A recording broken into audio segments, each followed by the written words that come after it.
우리가 오늘도 함께 가슴에 손을 얹고 선포했으면 좋겠습니다. 하나님을 향한 충성된 마음이 우리 안에 채워집니다. 하나님을 향한 충성된 마음이 우리 안에 채워집니다. 부르신 곳에서 신실하게 주의 뜻을 이루어 갑니다. 부르신 곳에서 신실하게 주의 뜻을 이루어 갑니다.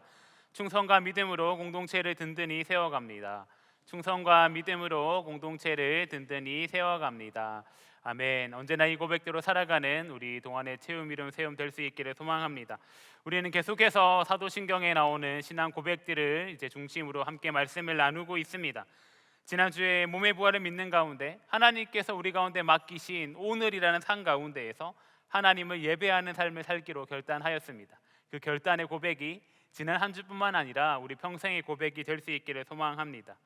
우리에게 잘 알려진 소설 중에 이상한 나라의 앨리스라는 소설이 있습니다. 아마 한 번씩은 다 들어보셨고 읽어보신 소설의 내용일 것 같습니다. 그런데 이 책에 후속작이 있는데 이 후속작이 거울나라의 앨리스라는 책입니다. 이 책에서 기묘한 나라가 등장하는데 앨리스가 그곳을 그 나라를 다스리는 붉은 여왕의 손에 이끌려서 이제 숨이 턱이 다 닿을 때까지 막 전력질주 달리기를 시작하고 있습니다.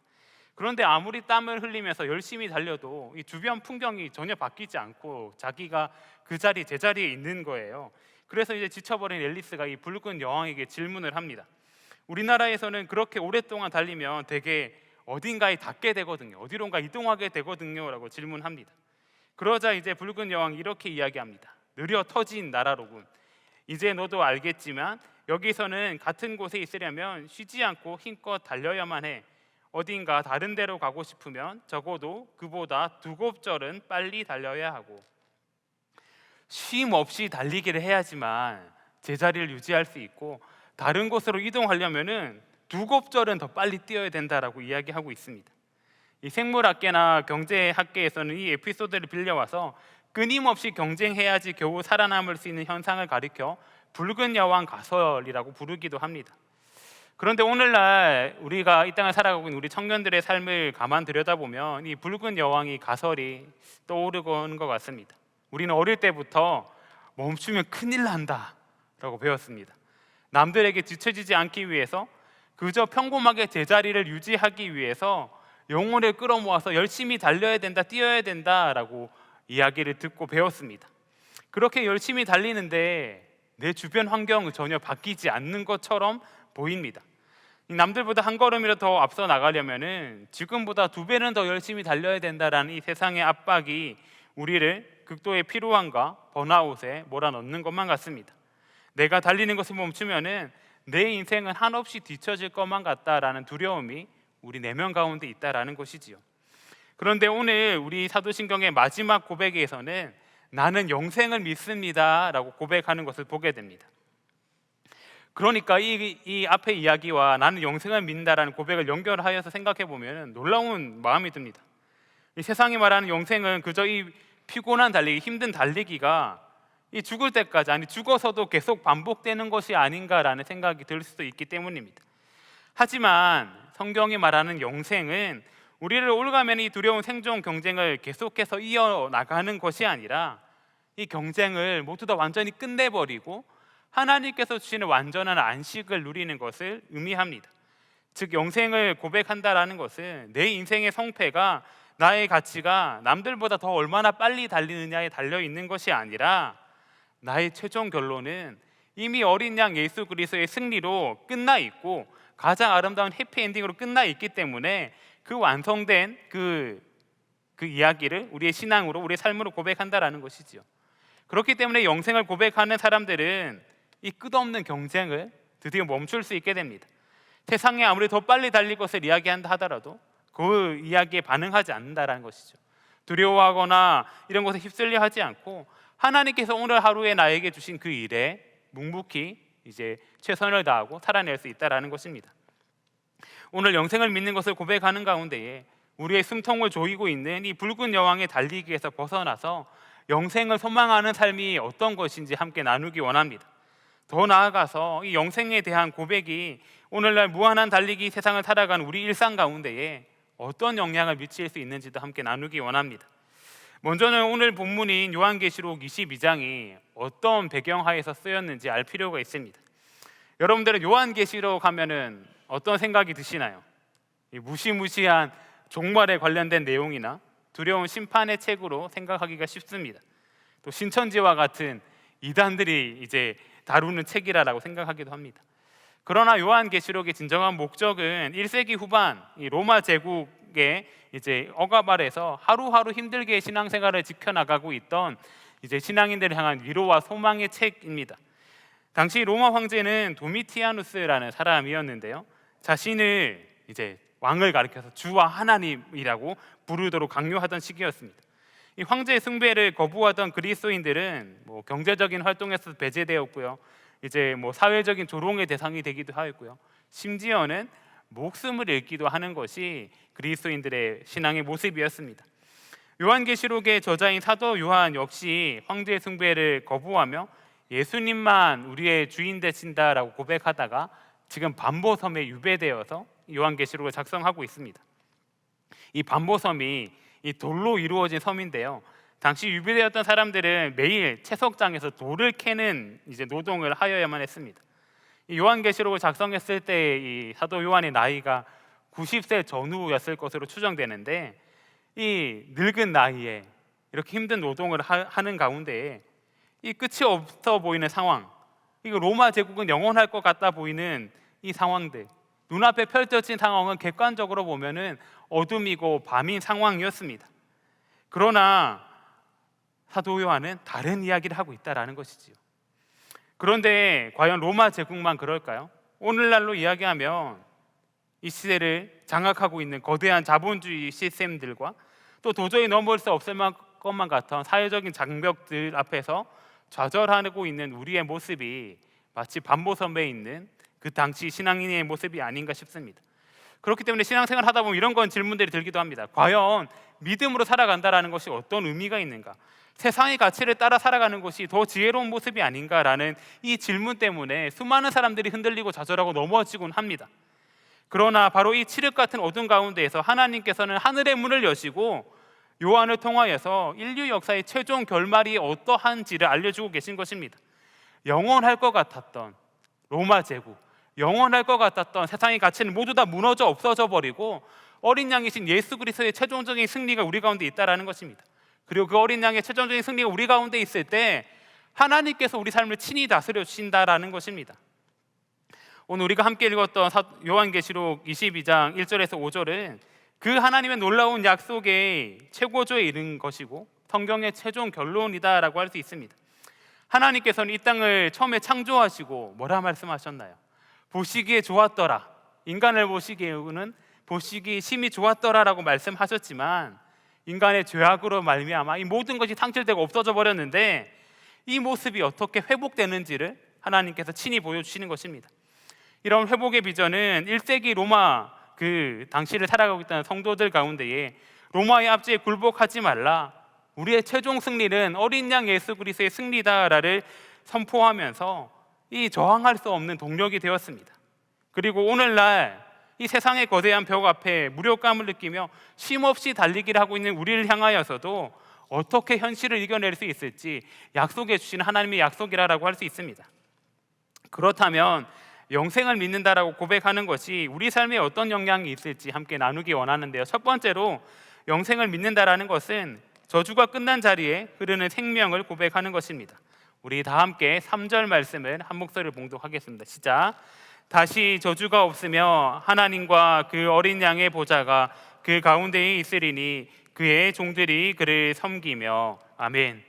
오늘 말씀에서 저주로 번역된 헬러 단어는 카테테마입니다.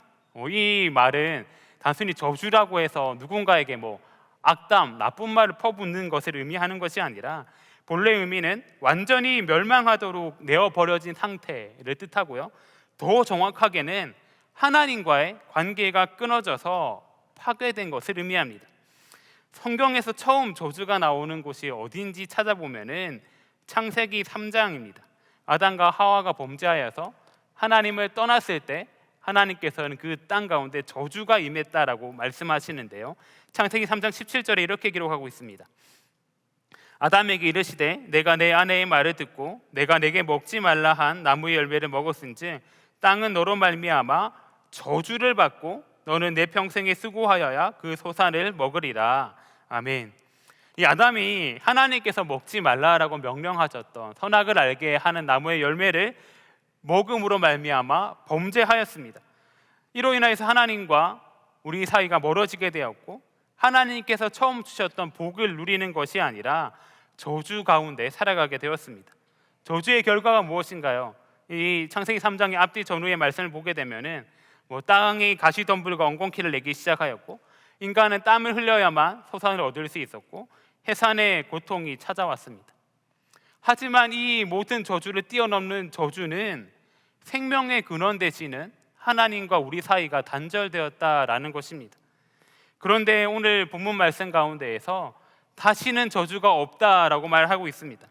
어떻게 이 근원적인 저주가 끝날 수 있을까요? 바울은 갈라디아서에서 이렇게 이야기합니다.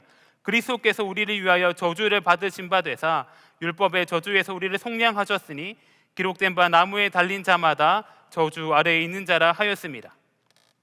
바로 예수님께서 우리의 모든 저주를 대신 지셨기 때문입니다. 예수님께서는 우리의 저주를 대신 받으시고 우리의 모든 죄를 속량하셨기 때문에 더 이상 우리가 저주 가운데 있지 않다라는 것입니다. 저주가 없는 것을 넘어서서 우리 가운데에 생명수 강물이 흐른다라고 이야기하고 있습니다. 오늘 말씀 1절 2절에서 이렇게 기록합니다. 또 그가 수정같이 맑은 생명수의 강을 내게 보이니 하나님과 및 어린 양의 보좌로부터 나와서 길 가운데로 흐르더라. 강 좌우에 생명나무가 있어 12가지 열매를 맺되 달마다 그 열매를 맺고 그 나무 잎사귀들은 만국을 치료하기 위하여 있더라. 아멘. 우리 가운데 이제 저주가 아니라 생명이 흘러 들어오게 된 것입니다. 맑은 생명수가 우리 가운데 흐르고요, 생명수가 흐르는 양옆에는 생명나무가 있어서 열매를 맺게 되었습니다. 이것이 마지막 때에 하나님께서 이루실 그 나라의 모습인데, 이 모습은 사실 구약 시대부터 하나님께서 우리를 통해 예언하신 말씀입니다. 에스겔 47장에서는 에스겔이 보았던 환상이 등장하게 되는데, 성전 문지방에서 흘러나오는 물이 이제 막 흘러넘쳐서 발목과 무릎과 허리에까지 차오르고, 더 나아가서 건너지 못할 정도로 높이 차오르는 환상을 보게 되는데, 이 에스겔이 보았던 환상이 또 마지막 날에 다시금 이루어진다라고 이야기하고 있는 것입니다. 그런데 생명 이전에 우리 삶에도 때로는 저주와 같은 것들을 마주하곤 합니다. 제가 이 청년분들을 찾아가서 만나고 원투원을 하고 신방을 하다 보면은 참 많은 분들이 때로는 이 무력감과 패배감에 이제 시달리며 살아가는 것을 보곤 합니다. 이른바 수저론으로 대변되는 이 출발선의 불평등이라든지, 여러 경로로 받은 정서적인 상처와 결핍들, 또 아무리 노력해도 나아질 것 같지 않은 구조적인 가난과 절망들, 그리고 이 모든 것들이 자기 자신을 향하여서 너는 저주받은 인생이야, 너는 결코 안 돼 라고 이야기하는 것 같다라고 여긴다라고 이야기합니다. 그러면서 또 인스타를 보면서 끊임없이 남들과 자신을 비교하며 나 자신을 깎아내리는 모습을 많이 보곤 합니다. 이러한 자기 혐오 역시도 저주의 결과물입니다. 이러한 저주의 산물인 세상적인 것들은 결코 우리의 삶을 변화시키지 못합니다. 남들과 비교해서 내가 더 많은 재산을 가진다고 해서, 남들과 비교해서 내 외모를 더 가꾼다고 해서 우리의 삶이 근본적으로 바뀔까요? 잘 아시는 것처럼 결코 그렇지 않다라는 것입니다. 그러나 말씀이 우리 가운데 주는 진리는 명확합니다. 영생, 우리가 영원히 살 수 있게 하는 것은 그저 단순히 죽은 후에 영원히 사는 것을 의미하는 것이 아니라 예수 그리스도를 통해서 내 삶의 근원적인 저주가 이미 끊어지고 없음을 고백하는 것입니다. 예수 그리스도로 말미암아 내 저주가 없기 때문에 영원한 생명이 우리 가운데 있다라는 것을 고백한다라는 것이지요. 영생을 믿습니다 고백하는 여러분 삶 가운데에 앞으로는 이러한 저주가 모두 다 끊어졌음을 고백하며 선포하며 나갈 수 있길 원합니다. 일본의 전통 예술 중에는 이 깨진 도자기에 틈을 메어서 수리하는 킨즈키라는 기법이 있습니다. 이 킨즈키는 이 깨어진 모습, 상처를 결코 숨기지 않습니다. 오히려 깨어진 틈새를 황금으로 채워서 이전보다 훨씬 더 아름답고 가치 있는 작품으로 탄생시켜버립니다. 하나님께서 치료하시는 생수의 강이 바로 이와 같을 것 같습니다. 하나님께서는 우리의 상처와 결핍들, 과거의 실패를 단순히 없애버리고 지워버리시는 것이 아니라 예수 그리스도라는 생명의 황금으로 그 틈을 메꿔 가고 계신 것입니다. 우리 삶의 저주라고 느끼는 부분을 변화시키고 오히려 하나님의 영광을 드러내는, 예수 그리스도의 이름을 드러내는 통로로 우리를 사용하신다라는 것입니다. 오늘 말씀을 여러분들의 심령 가운데 새기며 나아갔으면 좋겠습니다. 여러분들 가운데에 다시는 저주가 없습니다. 예수 그리스도께서 여러분들의 모든 저주를 대신 짊어지셨습니다. 그러니 여러분들을 올가매고 있는 가정의 문제라든지 경제적인 불안감이라든지 관계의 실패라든지 이러한 두려움은 결코 여러분들을 이길 수 없습니다. 여러분들의 결론이 될 수 없습니다. 생수의 강가에 심긴 나무처럼 예수 그리스도로 인하여서 여러분들 가운데 생명이 흘러가고 그로 말미암아 열매 맺는 삶을 살아가는 동안의 모든 청년들 될 수 있기를 간절히 소망합니다. 아멘. 영생을 민다는 것은 두 번째로 하나님을 예배하는 삶을 살아가는 것입니다. 우리 4절 말씀도 함께 한 목소리를 봉독해 보겠습니다. 시작. 그의 얼굴을 볼 터이요 그의 이름도 그들의 이마에 있으리라. 아멘.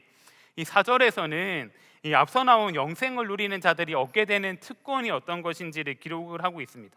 어떤 것이냐면 첫 번째로는 하나님의 얼굴을 보는 것이고요, 두 번째는 우리의 이마에 하나님의 이름이 쓰여져 있다라는 것입니다.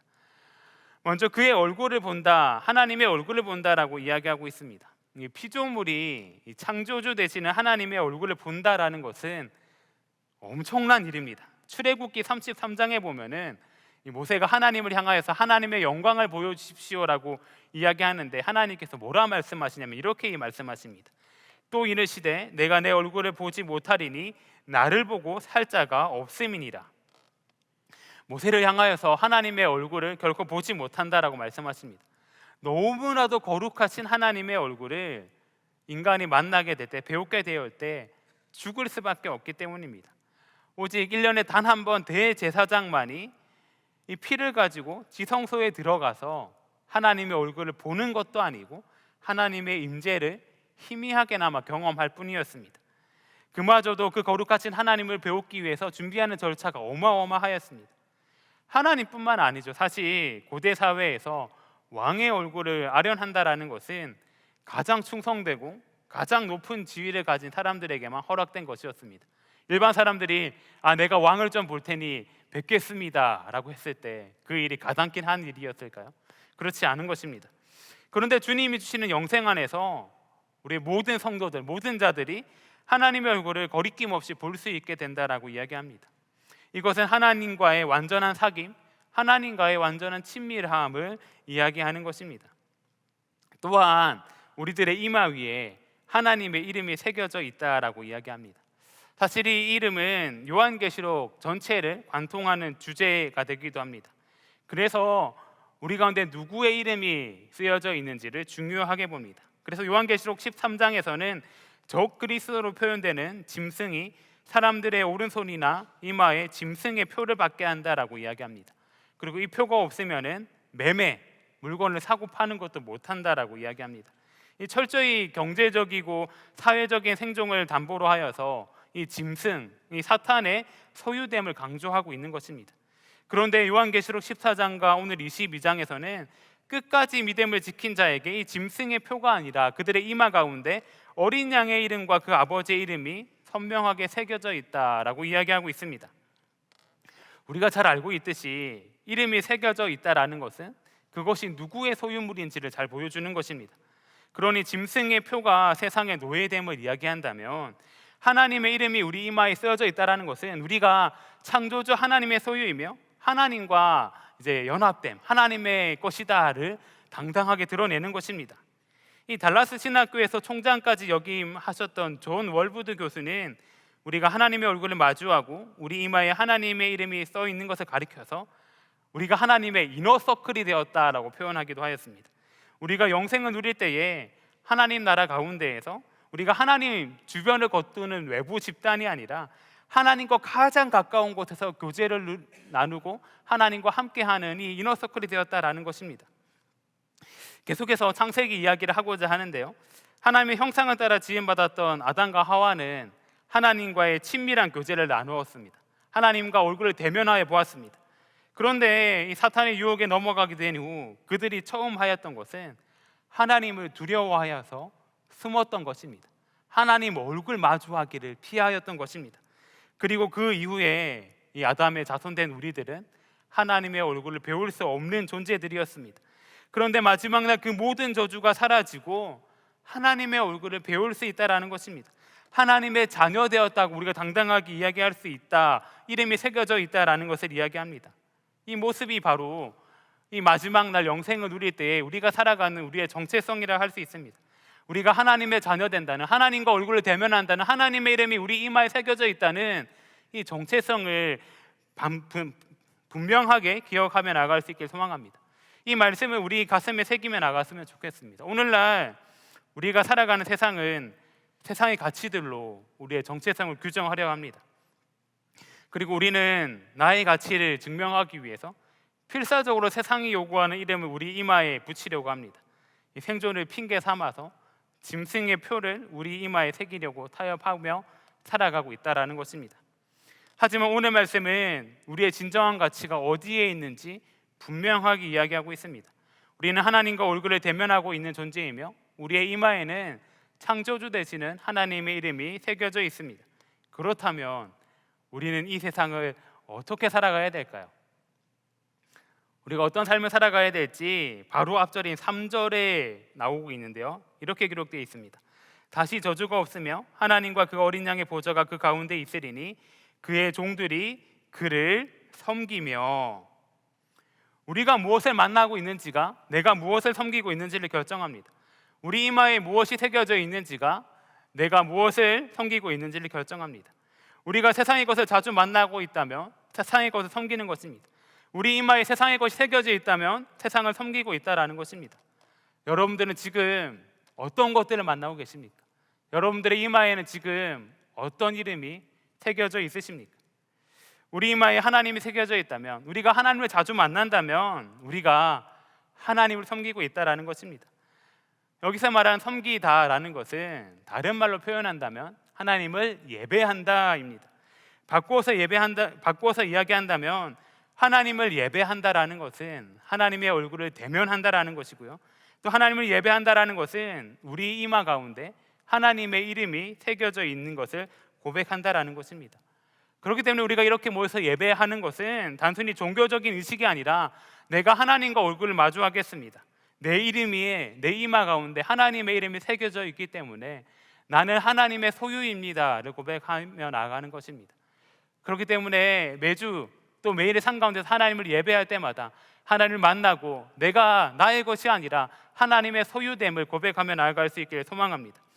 그렇기 때문에 영생을 믿는다라는 것은 막연하게 미래의 삶을 기다리는 것이 아니라 이 세상을 살아갈 때에 이 세상의 기준들을 이마에 붙이고 살아가야 되는 이 세상 가운데에서 그렇게 살아가는 것이 아니라 나는 하나님의 소유임을 고백하며 하나님의 얼굴을 가까이 배우며 하나님을 예배하는 삶을 살아가는 것이 영생을 살아가는 것이다 라고 할 수 있습니다.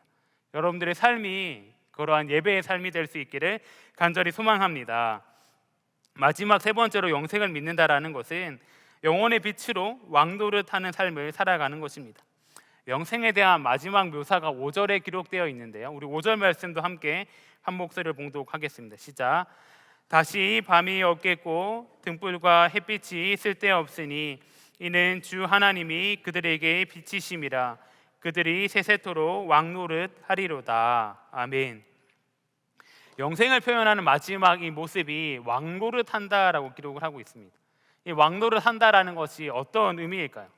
이 성경이 말하는 왕노릇 한다라는 것은 마치 이 폭군이 되어가지고 남을 짓밟고 군림하는 그냥 세속적인 권력을 의미하는 것이 아니라라는 것을 여러분 다 아실 것입니다.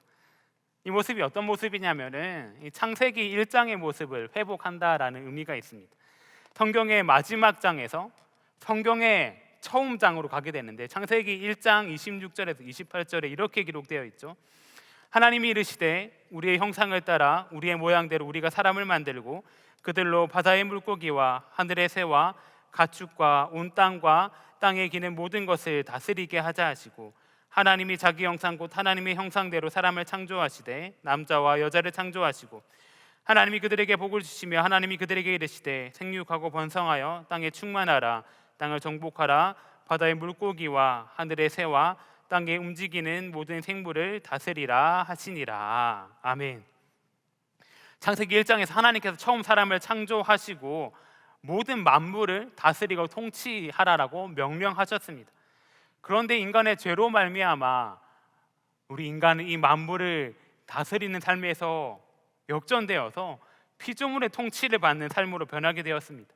그런데 마지막 날에 우리의 모습이 다시금 만물을 다스리는 왕노릇하는 모습으로 변하게 된다라는 것입니다. 창세기 1장에서 주셨던 인간의 첫 사명과 모습이 성경의 마지막 장 가운데에서, 우리 인생의 마지막 가운데에서 회복된다라는 것입니다. 5절 말씀에서 우리가 주목해야 보아야 하는 것은 왕노릇하는 그곳 가운데에 다시는 밤이 없고 등불과 햇빛이 쓸데없다라는 것입니다. 인간이 만든 불빛인 등불도요, 자연에서 가장 큰 빛으로 상징되는 햇빛도요, 이제는 필요가 없습니다. 왜냐하면 주 하나님이 그들에게 빛이시기 때문입니다. 그리고 이 말씀에는 더 깊은 의미가 있습니다. 사도 요한은 요한 1서에서 이렇게 이야기하기도 하였습니다.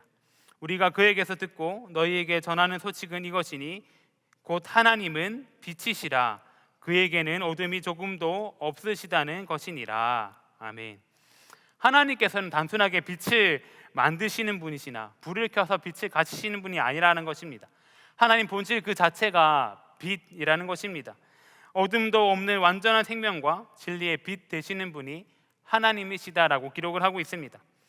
구약시대의 지성소 내부에도 하나님의 영광이 가득하였습니다. 그리고 마지막 날 완성된 하나님의 나라에서 우리가 영생을 누리며 나아갈 때에도 빛 대신 하나님이 충만하게 임재해 있습니다. 이 성경에서 밤 혹은 어두움은 두려움이나 무지, 또 죽음의 권세들을 상징하였습니다. 그리고 고대인들에게 밤은 맹수와 적의 공격이 도사리는 공포의 시간으로 상징되었습니다. 그래서 인간은 자기 스스로를 지키기 위해 스스로의 힘으로 등불을 켜고 지켰습니다. 그러나 이제는 빛 자체이신 하나님의 영광이 비추시기 때문에 우리 인간이 스스로를 보호하기 위해 만들어내는 빛이 더 이상 필요가 없다라는 것입니다. 이제 주님의 영광 아래에서 자유롭게 이 땅을 다스리는 왕노릇의 삶을 살아가면 된다라는 것입니다. 우리의 일상의 삶은 어떻습니까? 청년의 때를 살아가다 보면 미래와 그리고 결혼들 그리고 일들이 앞이 보이지 않는 막막한 일들이 마치 밤처럼 여겨지기도 합니다. 이 불안한 밤을 견디기 위해서 저마다의 등불을 켜고 살아가느라 정신이 없습니다. 어떤 분들은 통장의 잔고라는 불빛을 켜고요, 어떤 분들은 안정적인 직장이라는 등불을 켜고요, 또 어떤 분들은 삼성과 하이닉스의 주식이라는 등불을 켜며 살아갑니다. 물론 이 땅을 살아갈 때에 재정과 직업은 반드시 필요합니다. 세상을 등지고 살아가라라고 이야기하는 것이 아닙니다. 하지만 이런 유한한 것들은 우리에게 영생을 주는 궁극적인 빛이 결코 될 수 없음을 우리는 반드시 기억하며 나가야 됩니다. 우리가 만든 인공적인 등불은 경제적인 위기가 오거나 건강을 잃어버리면 한순간에 꺼져버리기 마련입니다. 등불이 꺼져버릴까 봐 정전긍긍하며 하루하루 살아가는 삶은 결코 왕의 삶이라 할 수 없고 노예의 삶이라 할 수 있습니다. 그러나 오늘 말씀은 분명하게 우리가 왕노릇하며 살아갈 것이라 이야기하고 있습니다. 여러분들은 왕입니다. 그렇게 세상의 통치에 휩쓸려 살아가는 것이 아니라 오히려 세상을 다스리고 통치하는 삶을 살아가실 수 있기를 소망합니다. 하나님의 영혼의 빛이 여러분들 가운데 비추고 있기 때문입니다. 썩어 없어질 세상의 등불을 켜기 위해 여러분 청년의 때를 소진하지 마십시오. 우리를 억압하는 불안과 두려움의 지배를 이겨내고 영원한 생명을 향해 함께 나아갈 수 있기를 소망합니다. 사랑하는 도원의 청년 여러분, 이제 말씀을 마무리하고자 합니다. 우리가 지난 12주 동안 함께 달려왔던 충신의 고백, 이 사도신경의 고백은 하나님의 창조로 시작하여서 예수 그리스도의 구원의 사역들, 또 성령의 임재와 교회의 보편성을 거쳐서 마침내 오늘의 고백인 영생을 믿습니다라는 고백으로 마무리하게 됩니다. 오늘 우리가 함께 살펴본 요한계시록 22장의 환상과 같은 이 영생은 그저 물리적인 시간의 연장이 아닙니다. 영생은 우리를 올가매고 있던 모든 저주가 끊어지고 우리 가운데 생명이 흐른다라는 고백이고요, 영생은 우리가 창조주 하나님과 대면하며 우리 이마에 하나님의 이름이 새겨져 있음을 고백하고 하나님을 예배하는 삶을 살아가는 것이고요, 또 영생은 두려운 밤을 피하기 위해서 내 힘과 내 노력으로 등불을 켜는 것이 아니라 영원한 빛 대신 하나님과 함께하며 이 땅 가운데에서 왕노릇하며 살아가는 것입니다. 1세기 초대교회 성도들이 짐승의 표를 강요하는 잔혹한 세상 가운데에서도, 박해 가운데에서도 결코 믿음을 포기하지 않고 살아갈 수 있었던 이유는 단 한 가지입니다. 하나님께서 그들 가운데 주셨던 이 영생의 약속이 환상이 아니라 실제임을 믿었기 때문입니다. 그들 안에는 이미 그들 마음 가운데 있는 하나님께서 약속하신 영생이 임하였음을 고백하였습니다. 오늘날 세상은 형태만 바뀌었을 뿐 여전히 우리 가운데 짐승의 표를 강요하곤 합니다. 성공하지 못하면, 돈이 없으면, 남들보다 뒤처지면 죽을 것 같이 우리를 몰아붙입니다. 이 거대한 사회 앞에서 무력감에 주저앉아 계십니까? 아니면 세상이 가르쳐준 대로 어떻게 해서든 남들을 이겨내고 살아내려고 안간힘을 쓰고 계십니까? 나는 영생을 믿습니다. 이 고백은 약자들의 정신 승리가 아닙니다. 이 고백은 이 부조리한 세상을 향해 외치는 가장 강력한 저항이며 승리의 선언입니다. 이 결말이 해피엔딩으로 확정된 영화를 보는 사람은 중간에 주인공에게 목숨의 위협이 찾아와도 두려워하지 않습니다. 결말을 알고 있기 때문입니다. 우리 인생의 결말도 정해져 있습니다. 우리 인생의 결말은 예수 그리스도 어린 양 안에서 확정된 완전한 승리와 생명과 영광입니다.